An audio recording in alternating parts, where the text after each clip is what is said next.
Welcome to the Bill Kelly Podcast, critical discussions in critical times. Here's your host, Bill Kelly.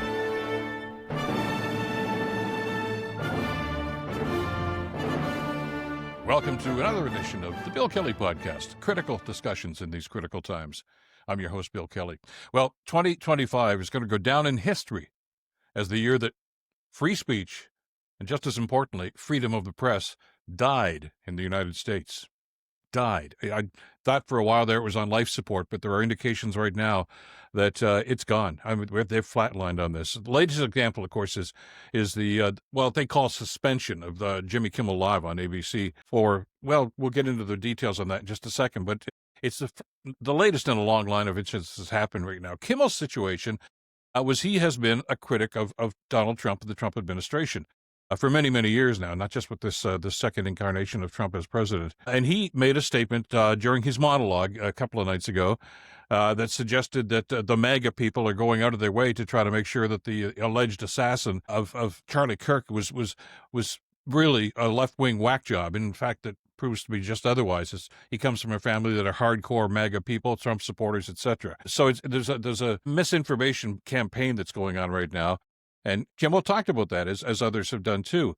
Well, word got back, of course, to ABC, and it was ABC that fired Kimmel, and that he's been fired. I mean, they say the show's suspended, but he's not going back on the air. That's all there is to it. But there's a political end to this. It's not just that he was critical of Donald Trump and the Trump administration. He was actually fired by ABC because the chairman of the FCC, that's the Federal Communications Commission, we have the CRTC up here in Canada that looks after broadcasting. But the chair of the FCC threatened ABC and said, get rid of that guy, or we're going to come down hard on you with fines. We could revoke your license, any number of different things. I mean, they are God when it comes to broadcasting. Well, it should surprise nobody that the chair of the FCC there is a MAGA Trump appointee. I mean, it was Trump that put him there for the basic purpose, the express purpose of trying to get rid of the enemies that are broadcasting right across the United States, whether it's radio, television, whatever the case might be, that are critical of Donald Trump.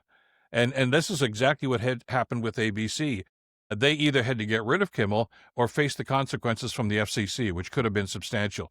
Not just billions and billions of dollars in revenue, but who knows what else could happen in situations like that. It's a muscle game. It's like we always compare it, I think, so many different times, and we've talked about it on the podcast, about Trump fashions himself as a mob boss. He's the godfather, so to speak. And this is what these thugs, these MAGA thugs, are doing in businesses and certainly in the broadcasting institution right now. You know, going over to the ABC offices and say, hey, a nice little broadcasting institute there you got. Be a shame if something happened to it. You do what we say and you know, you'll be okay. It's protection money. It's one of the oldest rackets in organized crime, and it's something that Trump and the MAGA people are doing on a consistent basis. And as I say, the Kimmel situation is really just the latest example. It's happened on all the networks right now. NBC dumped Joy Reid, who's been a strong critic of the Trump administration. Boom, as soon as he took office again earlier this year, boom, she was gone, right out of there. We certainly came into the Stephen Colbert situation, and that, again, had very strong political implications.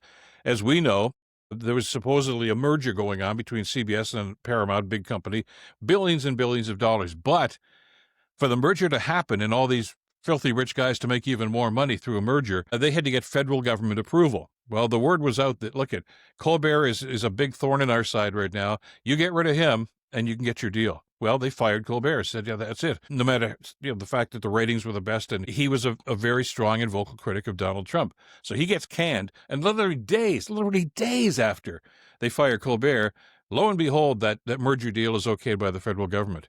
It's cause and effect of what's going on here. And it's absolutely wrong. People should be outraged by this, but I think the thing that really bothers me as somebody who's been in the media for so many years is the media should be outraged by this.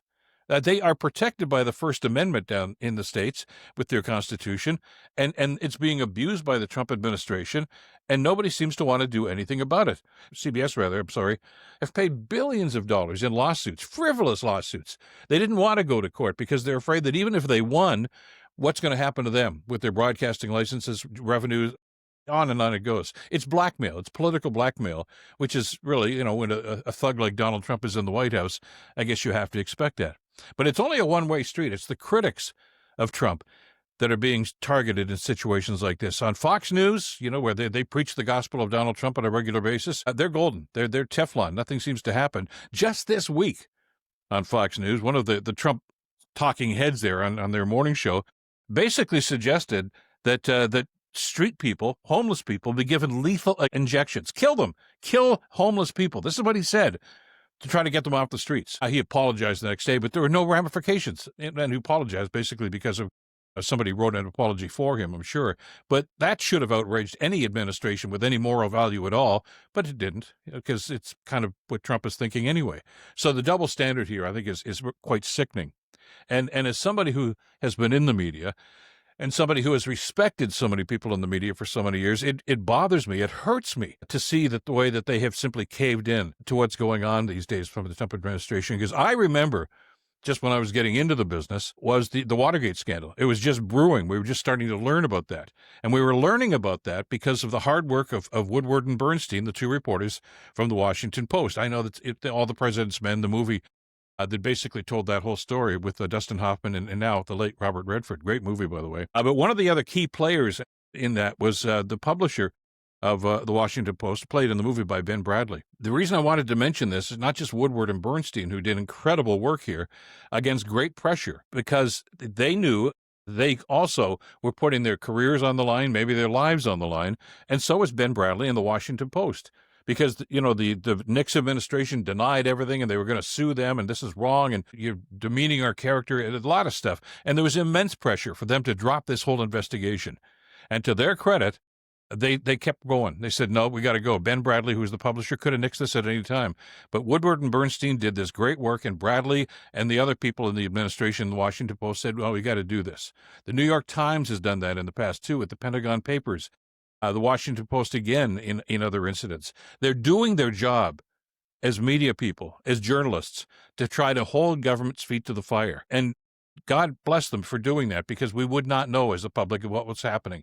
It's happening in our country, too, where the media has a responsibility here to basically criticize, but at least analyze and give us the story. Too many times right now, the media has simply said, well, we're afraid of what might happen. We might get crapped on by the government. We might get crapped on by the CBC, the CTV, the CRTC, anything that's going on here right now. It's a different situation right now where there is no courage with a lot of journalists. And I'm seeing this even with the ones who are still left on television right now, on NBC, on CNN, name it, CBS, whatever the case might be. They're afraid to say anything. They're not stupid people. They know what's going on. They know where it's coming from. They know who's causing it, but they're afraid to say anything because they're afraid of the ramifications. And that's a sad commentary on what's going on in the States and what's happening with journalism these days. It's not the way things were supposed to be. And I wish there were champions, somebody who would stand up and simply say, we're not going to do this. We're going to fight this guy. We're going to fight this mindset. But it hasn't happened. And that's one of the things I think that really bothers me. One of the great presidents, Teddy Roosevelt, who was a Republican, by the way, small c conservative sort of a guy, was asked about criticism before, and he made a commentary that I think is very apt, especially what's going on today. If I just a second, I want to read this to you. Roosevelt says, to announce that there must be no criticism of the president, or that we are to stand by the president, right or wrong, is not only unpatriotic and servile, but is morally treasonable to the American public. That's a president, a sitting president, saying that, yeah, I know it's going to stink sometimes. I'm going to hate what people are going to write about me, but it goes with the job. And that was something that presidents and prime ministers and others for so long have understood. They may not like it. Lyndon Johnson hated all the criticism he got during the Vietnam War from the Smothers Brothers and other outlets, including Walter Cronkite, but they had to just suck it up and take it because that's the way things were. Well, that's not happening anymore. The administration, the Trump people are pushing back, and they've got all the cards. They control the Congress. They control the Senate. They control the Supreme Court. So they figure, no matter what we're going to do, we're always going to get a free pass from all these people where we stack the deck in our favor. And that's morally and contemptuous wrong. But the fact is, it's what exists right now. But it has caused the death, the erosion of the free press, to be able to talk freely about what's happening and to express opinions. And that's one of the greatest tragedies of all, that's what seems to be happening. And we have to ask ourselves, is this really where we want to be? Is this the society in which we want to live? Another passage, just to finish off today, because we've talked about, and a number of American commentators, before they've been silenced, in fact, talked about this downward slide toward dystopian government that seems to be happening under the Trump administration. And that's not overstating the fact at all. But let me read a passage from a book that I guess the Trump administration is probably going to ban sometime soon, simply because of the implications. But this is a passage that I think is very relevant to what's happening today. Every record has been destroyed or falsified, every book rewritten, every picture repainted, every statue, street, and building renamed, every date altered. And the process continues day by day. Nothing exists except the endless present, in which the party is always right. That's a passage from George Orwell's classic novel, 1984. Which talked about and described a very dystopian society in the future, 1984, back when he wrote the book that was Future. And people read that book, and it was required reading in schools for so many years now, because I think it was a warning, Orwell presented us as a warning, that if we're not careful, this is the kind of society that we're going to be faced with, and this is the kind of society in which we're going to live. And I can still remember English teachers, as we studied this more than 1 year, would say, well, thank God, we've got our democracy and we've got a Charter of Rights and we've got this and that, so we're never going to get there. Well, you know what? Here's a reality check, guys. We're almost there. We're rounding third and heading home to the very dystopian society that Orwell wrote about in 1984. And the question we have to ask ourselves is, what are we going to do about it? That's it for this edition of the podcast. Catch us wherever, of course, you get your podcasts. If you're on YouTube, great to have you with us. Don't forget to hit that notification bell, too, to spread the word on this. Thank you to everybody who's subscribing. Very, very heartening to see that. There's a lot of work to be done and a lot of dialogue still to be had about some of these issues that we're talking about on the podcast, and your subscription will help us to continue with that work. Thanks to Madeline Kelly for the great work producing this. I'm Bill Kelly. Until next time, stay in touch and stay informed. Bill Kelly Podcast brought to you by Wizen's Law, personal injury lawyers. Listen, you didn't choose to get injured, but you can choose the right lawyer. Wizen's Law, 905-522-1102 or wizenslaw.com.